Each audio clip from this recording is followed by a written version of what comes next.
はるかのザリアルジャパニーズポッドキャスト。は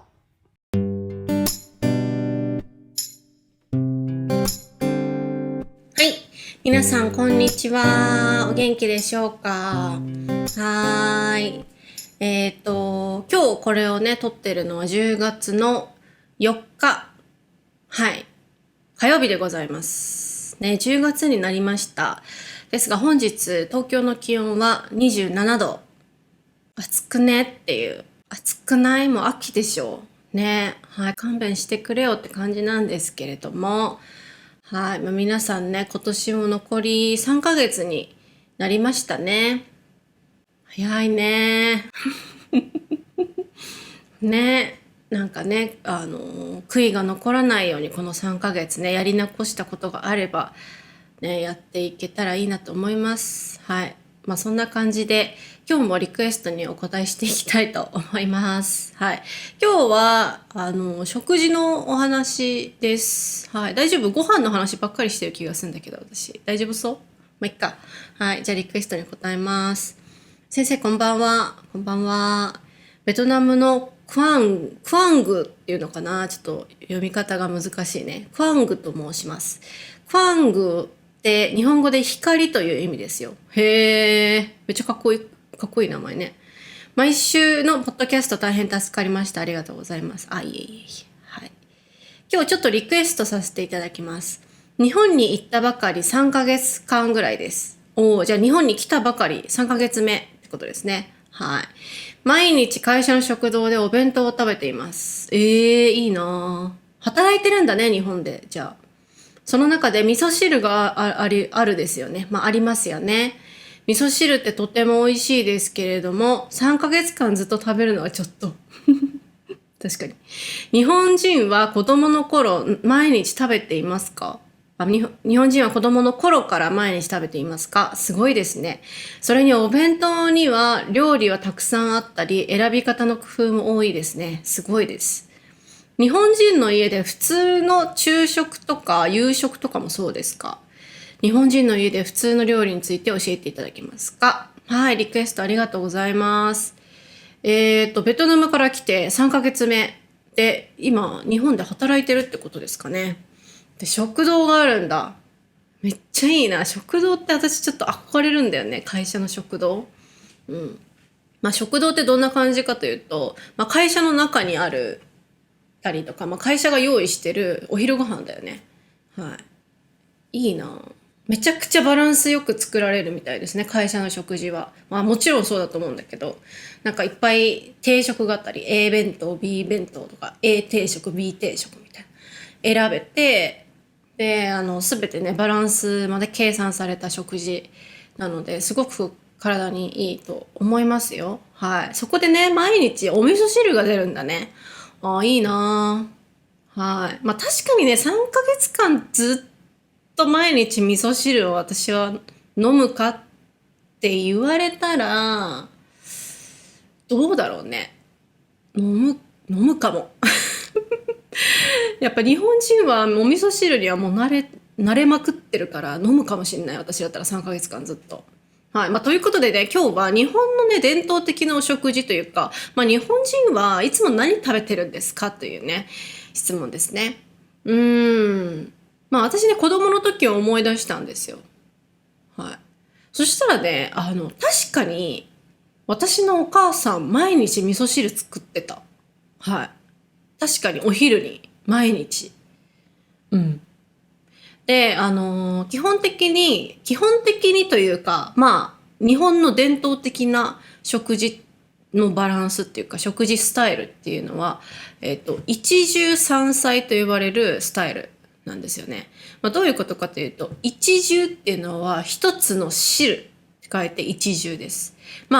汁ってスープのことですよね。なので、この場合は多分味噌汁とか、味噌汁だけじゃないですからね、日本のスープっていうのは。いろんな、スープを、基本的に味噌が入ってるのかもしれないね。味噌汁とか豚汁とか、いろいろが汁と、あと山菜っていうのは3つの、おかずですね。おかず。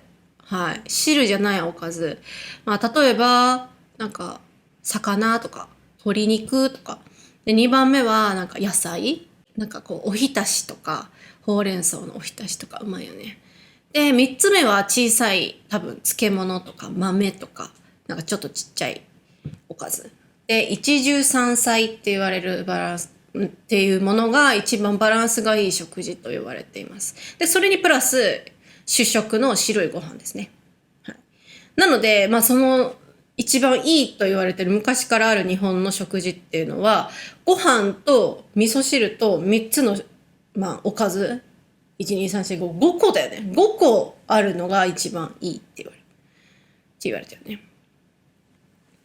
でも正直私がなんか自分の家はねお母さんの料理とかおばあちゃんの料理とかもちろんいっぱいね食べさせてもらってきたけど5つとかもあったっけなみたいな。5つって大変じゃない？毎日作るのぶっちゃけ無理じゃねって思うんだけどね。そうでもうちのお母さんは基本的にお昼ご飯は白いご飯でしょ。で味噌汁でしょ。であとは鮭とかの焼き魚だった。大体焼き魚にあと目玉焼き焼いたものあと納豆とかそんな感じだったね。5個だね。そんな感じで作ってたと思います。はい。そう考えたらお母さんありがとうだね。ありがとうみたいな。はい。でもねそれは私が本当小学生ぐらいの時だったので今はそういうご飯は作ってないと思いますねお母さん。はい。そんな感じです。今の時代は正直そういう一汁三菜っていうスタイルを、している家庭は少ないんじゃないかなと正直思いますね。おじいちゃんおばあちゃんとかはそういうねすごくバランスの取れた食事をしてる人はいるかもしれないんですけどやっぱりね5つもご飯を用意するっていうのが大変だよね。そうだから基本的にはご飯と、スープとかもあったりなかったりっていう感じだよね大体ね。そんな感じだね。でも一番やっぱりバランスがいい食事っていうのはやっぱり学校の給食とかを見てみれば一番あれがバランスのいい食事になるんじゃないかなと思うね。あれもやっぱりご飯とスープがあっておかずがあってちっちゃいおかずがあって牛乳っていうスタイルだったから5つぐらい食事があって必ず汁物そのスープ一汁があったんだよね。その時に出てたスープは味噌汁だけじゃなくて中華スープとか、ミネストローネとか出てたけどね。そんな感じ。でも毎日食堂でご飯を食べられてちゃんとお味噌汁がついてくるっていうのはかなりバランスを考えて作られてる食事なんじゃないかなと思いますよ。飽きると思うけどね。確かに飽きるよね。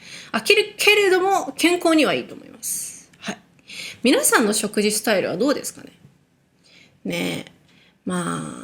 みんな働いてるからね多分その食事に関してはちょっとみんなね体にいいもの食べてないなって思う人が多いと思います。はい。でもねこの日本のね一汁三菜っていうスタイルはとてもいいと思うので真似して作ってみるといいかもしれませんね。はい。そんな感じで3ヶ月間でまだまだ3ヶ月ですけれどもこれからもいろんなお弁当を食べてください。はい。そんな感じで今日は日本の食事についてでした。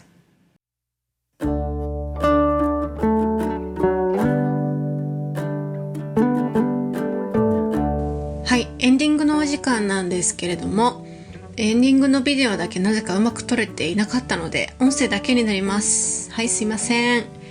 ということで今日話した話またトランスクリプトを作りますので私のウェブサイトをチェックしてみてください。